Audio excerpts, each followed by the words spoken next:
We are Southeastern 16. I'm Chase Robinson with Chris Lee as we talk some SEC football once again here. And we're going to talk why Oklahoma is the SEC's most interesting team.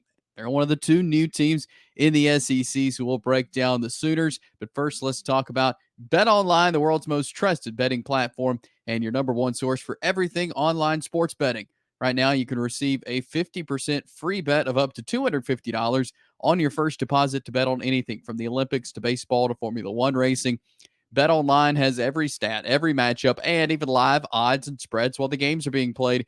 When the game's over, you can head over to the online casino, get in on a game of blackjack or poker, or unwind with one of the over 150 slots games.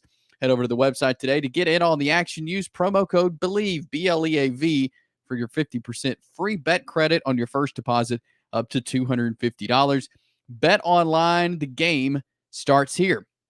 So, Chris, we've talked about Oklahoma, and again, I don't think they're being talked about a lot as much as the other newcomer, and I want to get into that in a little bit.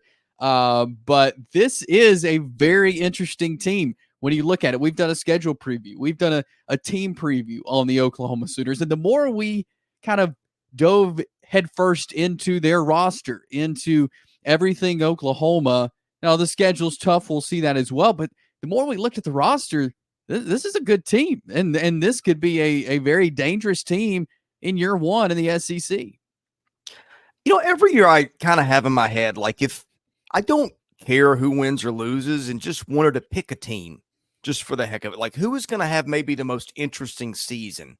Like, if I had to watch one team all season, you know, and a lot of it is the schedule and the games being competitive and who they play. And that's some of it. So there's a little bit of a spoiler alert there. But man, Chase, these guys have so many ingredients of an interesting team. And I mean, a lot of it is where you led with, and I've got a lot more, but joining the SEC for the first time, I mean, a storied program like Oklahoma, yeah, this is the biggest, baddest college football league on the planet, but this is one of the biggest, baddest programs in the history of college football too. And yet kind of Oklahoma's kind of the undercard behind Texas, which I don't think is necessarily fair, but that's been, when you hear the narrative, it's been, what do you think about Texas joining the SEC, or Texas and Oklahoma? And I'm like, hey, wait a minute, guys, we might have buried the lead here a little bit too. I mean, this is just, I think one of the first things, and there's many things here, but just that whole dynamic of that program joining this league. Yeah, and Texas being in the college football playoff last year, I think is a big reason for that. But let's also remember who won the Red River Showdown last year, and that was Oklahoma beat Texas, who ended up playing in the college football playoff. So this team's ready, and they're hungry. And again, I think when you go into a new league and you're not as talked about as your rival, as the other team coming in, I feel like that takes some pressure off. And I think Oklahoma's in a good position when you don't have that pressure that everyone expects you to be in the SEC championship or in the top three in the league. People don't expect that from Oklahoma, but that's a possibility. And I think that's a huge reason why this is a very interesting team. And I know, Chris, you've put together some numbers for their schedule. And let's take a look at that as you see the Oklahoma schedule now up on the screen if you're watching with us. Very interesting stuff here. Chris, walk us through it. Yeah, the second part is, who do you play? Are the games interesting? I mean, to me, and like, look, okay, the first 3 weeks are probably going to be yawners. But then look from there on out. How many of these games are runaways? That game with Maine is about it. I mean, the South Carolina game, that's probably going to be OU as a double-digit spread. But look at this. You've got Tennessee field goal game. Auburn, less than a touchdown game. These are the projected lines we've kind of put together with the points above average model and adjusted for home field. Texas, about 7.5 on a neutral field. I think it might be less than that. Ole Miss, field goal game. Missouri, field goal game. Alabama, 1-point game. LSU, 3.5. I mean, Chase, I don't think there's a schedule of anybody in the league this year where you see this many games that are like a field goal or less. I'm not certain of it, but I just about am. And I think that's another element. I think once you get to October, other than that main week, every game the Sooners play, I think almost looks like appointment TV. I think so too. And I mean, you look at the first SEC game, Tennessee, they come to Norman. That's going to be huge and a great football game. Then a trip to Auburn, tough place to play, but hey, Oklahoma's got a really good roster and they've played in these environments before. You look at these SEC games, it's remarkable, and we've looked at several of these. We've done several videos with this model that Chris has made for us, and I haven't seen this many games so close. And yes, it is a tough schedule. They'd have had no favors by the schedule makers in year one of the SEC. But again, I think it shows what kind of team we're dealing with here. Don't put Oklahoma back or don't they're not flying under the radar. No, they're here. They're ready to play, and this shows it right here of how close we're going to see some of these games. And I'm excited. I mean, this again, you mentioned appointment television. This is it. Like, watch out for the Sooners because, yeah, there's going to be some tight games, but I think they're going to come out on the good end of some of these tight games once we move into SEC play. Well, and look at this too. You've got a half dozen teams that are potentially playoff contenders. You've seen Tennessee on some lists. You've certainly seen Texas forecast to be in a lot of playoffs. Certainly Ole Miss, Missouri, Alabama, LSU. I mean, that's half the schedule, Chase. Yep. And they're not all going to, because there can't be that many SEC teams in the playoff. And Oklahoma, by the way, I think deserves to be included in that list of names under consideration as we do this hypothetically here in July. But yeah, I mean, hard to beat half a schedule against teams that you could argue make the college football playoff. I mean, that's a whole lot more interesting than just beating the pants off, the bottom part of the league and a lot of, other non-power 5 teams that aren't very good. And again, they get a generous schedule early, but I think they're more than afforded that given what they get late. Yeah. And, you look at this and you look at the teams they're playing: Texas, Ole Miss, Missouri, Alabama, LSU, these teams who a lot of people expect that at least 4 of these teams will be in the college football playoff. Oklahoma has a chance to spoil that. And I think they will spoil that for one of these teams. Teams can't afford to lose 3 games, and there's some tough schedules in the SEC this year, some not as tough.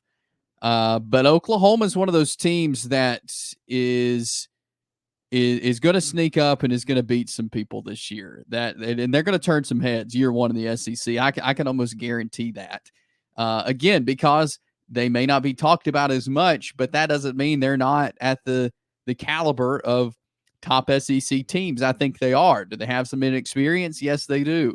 Do they have some holes? Yes, they do. But I think overall roster and depth wise, I think they're in good shape. And so, yeah, this is interesting. This is very intriguing to me to see what Oklahoma can do in year one in the SEC. Are they ready? I've said it. Absolutely, they're ready. They have played good football. They have historically played good football. They have a great history against the SEC, and I don't think that's going to stop anytime soon. I think they're going to fit right into this conference, and boy, they're going to be in some good football games this fall.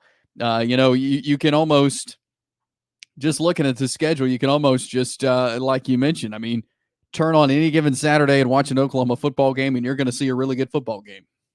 And that's what you want in the SEC.